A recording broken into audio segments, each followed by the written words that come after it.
Let's look at type 1 and type 2 errors. First, recall that a type 1 error is when we reject the null when the null is actually true. And a type 2 error, we do not reject the null when the null is actually false. So keeping those in mind, suppose we have the null hypothesis, Frank's rock climbing equipment is safe. A type 1 error for Frank would mean he rejected the null when the null is true. So Frank thinks his rock climbing equipment is not safe when it truly is safe. A type 2 error for Frank would be that Frank thinks his rock climbing equipment is safe when it actually is not safe. So we're not rejecting the null, it is safe, when the null is false. It really isn't safe. And that's a type 2 error. Frank thinks his rock climbing equipment is safe when it actually is not safe. And we can expand on both of these. The probability that Frank thinks his rock climbing equipment is not safe when it actually is safe is given by alpha. And when Frank thinks his rock climbing equipment is safe when it actually is not safe, this probability is given by the symbol beta. In this scenario, which error is worse? Is it worse for Frank to believe his rock climbing equipment is not safe when it actually is safe?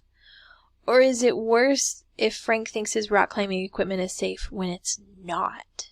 Yeah, it turns out the type 1 error is the error with a greater consequence. If he thinks his rock climbing equipment is not safe when it actually is, he likely wouldn't use it or wouldn't use it to the extent that he may use what he thinks is safe. He may go out and buy more, which that has a consequence of its own, but it doesn't jeopardize Frank's life in the same way that the other scenario does, if he thinks it's safe when it really isn't. In our next example, we're still looking at type 1 and type 2 errors.